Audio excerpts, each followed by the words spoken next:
Adakah anda tahu apakah keistimewaan bulan Ramadan berbanding dengan bulan-bulan Islam yang lain? Dan apakah antara amalan-amalan yang boleh kita lakukan sepanjang berada dalam bulan Ramadan? Assalamualaikum warahmatullahi wabarakatuh. Alhamdulillahirrabbilalamin. Wassalatu wassalamu ala ashrafil anbiya'i wal mursalin wa ala alihi wa sahbihi ajma'in. Amma ba'. Bersama saya Aman Nizami bin Muhammad Alwi dari kelas 5 Fatanah dalam sesi tazkirah ringkas bersempena dengan Ramadan 1443 Hijrah, anjuran Pusat Sumber Ibn Khaldun, Sekolah Menengah Kebangsaan Agamayan. Hadirin sekalian, pada hari ini saya akan berkongsi dengan anda sedikit demi sedikit berkaitan dengan keistimewaan yang terdapat di dalam bulan Ramadan dan apakah perkara-perkara yang boleh kita lakukan sepanjang berada dalam bulan mulai ini serta perkara yang perlu kita hindarkan ketika menjalani ibadah puasa. Hadirin sekalian, sebelum kita masuk dengan lebih mendalam lagi, ayuh kita kenali dahulu definisi Ramadan. Bulan Ramadan adalah bulan di mana umat Islam disyariatkan untuk berpuasa daripada terbitnya fajar hingga terbenamnya matahari. Seperti mana firman Allah Subhanahu wa taala dalam surah Al-Baqarah ayat 183. A'udzu billahi minasy syaithanir rajim. Bismillahirrahmanirrahim. يا أيها الذين آمنوا كتب عليكم الصيام كما كتب على الذين من قبلكم لعلكم تتقون. Yang bermaksud, wahai orang-orang yang beriman, kamu diwajibkan berpuasa sebagaimana diwajibkan atas orang-orang yang dahulu daripada kamu, supaya kamu bertakwa. Hadirin sekalian, berdasarkan ayat inilah jelas tanpa kita perlu berdalih lagi bahawa hukum menjalani ibadah puasa di dalam bulan Ramadan adalah wajib ke atas setiap individu Muslim yang sudah pun mencapai akil baligh. Hadirin sekalian, seterusnya, masa inilah kita akan lihat apakah itu keistimewaan yang terdapat dalam bulan Ramadan. Saya bawakan kepada anda dua keistimewaan. Yang pertama, seperti mana yang telah difirmankan oleh Allah Subhanahu wa taala dalam surah Al-Baqarah ayat 185. A'udzu billahi minasyaitonir rajim. Syahrul Ramadan alladzi unzila fihi al-Qur'an hudan lin-nasi wa bayyinat minal huda wal furqan. Yang bermaksud bulan Ramadan yang di dalamnya itu diturunkan Al-Quran sebagai petunjuk bagi manusia dan penjelasan-penjelasan tentang petunjuk itu dan pembeza antara hak benar dan batil yang salah.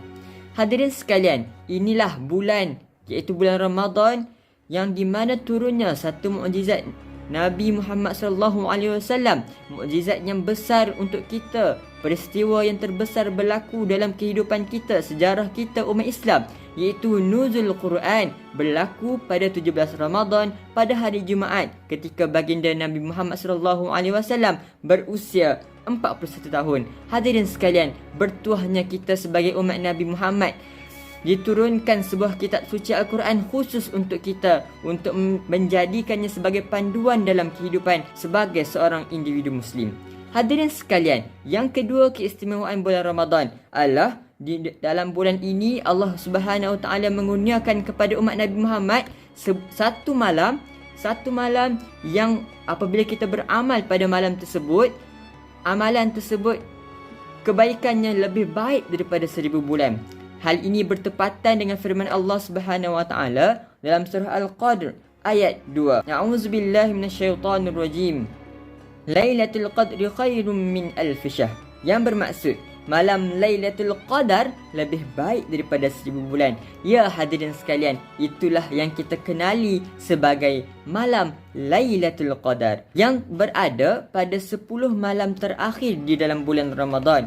Hadirin sekalian, jadi pada 10 hari terakhir ini, ulama tidak pasti sama ada pada hari apakah, pada bilakah berlakunya malam Lailatul Qadar. Namun apa yang dipastikan adalah Malam Lailatul Qadar ini pasti akan berlaku pada 10 malam yang terakhir. Jadi para ulama bersungguh-sungguh berlumba-lumba menjalankan amal ibadah sepanjang malam. Daripada bermulanya startnya bulan Ramadan tu, para ulama sudah pun beramal soleh. Kerana apa? Takkanlah kita semata-mata untuk mencari Lailatul Qadar itu kita hanya buat pada 10 malam terakhir je. 10 malam terawal dan juga 10 malam tengah kita tak buat pun amal ibadah tersebut. Jadi adakah kemungkinan kecil, ini adalah kemungkinan kecil untuk kita mendapatkan malam Lailatul Qadar. Orang yang berhak untuk mendapatkan malam Lailatul Qadar ini adalah mereka yang sebenarnya melakukan amal ibadah ketika dalam bulan puasa, bukan sahaja dalam bulan Ramadan, tapi sebelum-sebelum ni pun mereka sudah melakukan amal ibadah yang sama serta istiqamah. Hadirin sekalian, maka kena berlumba-lumba untuk mendapatkan malam Lailatul Qadar ini. Manalah tahu sekiranya kita lah insan yang dipilih untuk mendapat malam Lailatul Qadar oleh Allah Subhanahu Wa Taala. Hadirin sekalian, seterusnya, jadi apakah amalan-amalan sunat yang boleh pula kita lakukan sepanjang berada dalam bulan Ramadan? Yang pertama, hadirin sekalian, ingat jangan tinggal solat 5 waktu. Yang subuh, zuhur, asar, maghrib, isyak kena jaga elok-elok. Okey, seterusnya barulah kita boleh buat yang amalan sunat, iaitu seperti solat sunat tarawih. Ini hadirin sekalian, solat sunat tarawih adalah hanya ada 20 rakaat. Okey, setiap tu 2 2 2 2. Okey. Kemudian ditambah dengan solat sunat witir 3 rakaat, menjadikannya jumlah 23 rakaat. Jadi hadirin sekalian, ada juga dalam kalangan kita ni, bukan sahaja dia tak pergi solat sunat tarawih, dia pergi pula main mercun, mengganggu pula orang yang solat tersebut, hadirin sekalian. Jadi saya rasa kita semuanya sudah pun mencapai umur akhir balik, kita pun sudah dewasa. Kita boleh tahu apakah yang baik, apakah yang buruk yang boleh kita elakkan, dan perkara-perkara seperti ini perlu kita elakkan semasa dalam bulan Ramadan, hadirin sekalian. Iaitu kenapa? Kerana bulan Ramadan inilah bulan pesta ibadah umat Islam, hadirin sekalian. Terusnya, apa pula yang kita boleh lakukan? Kita boleh bertadarus secara beramai-ramai di surau, di masjid, bahkan juga di rumah, hadirin sekalian.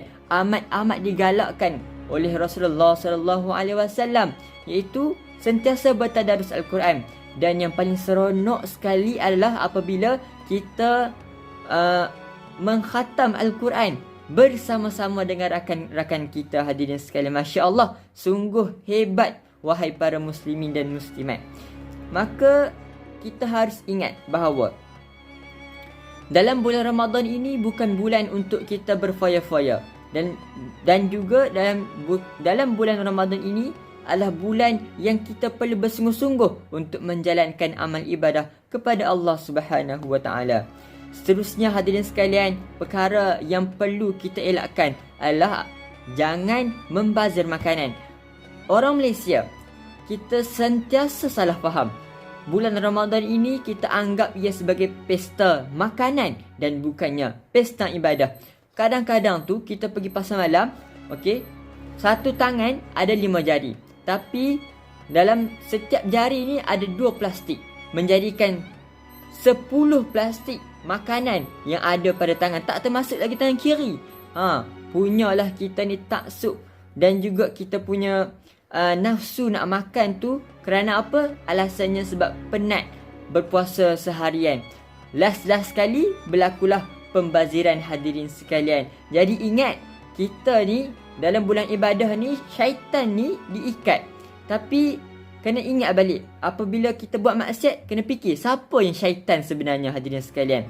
Kita kena ingat, walaupun kita dalam bulan Ramadan ni kita penat, sebenarnya itu adalah satu ujian kepada kita. Allah nak uji kita ni sekuat mana, sekental manakah iman kita kepada Allah Subhanahu Wa Taala. Jadi jangan main mercun, jangan ganggu orang solat, jangan buat perkara maksiat dalam bulan Ramadan. Dan yang penting sekali, jangan jadikan pesta ibadah ini sebagai pesta makanan, hadirin sekalian.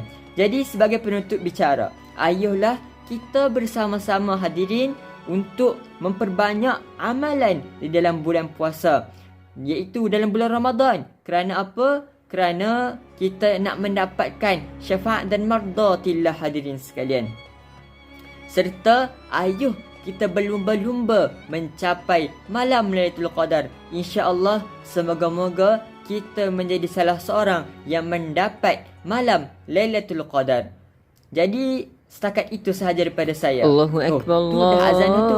Jadi Akbar. saya nak pergi makan, saya lagi nak pergi solat tarawih pula. Jadi adakah anda sudah bersedia untuk bulan Ramadan? Wabillahi taufiq wal hidayah. Wassalamualaikum warahmatullahi wabarakatuh.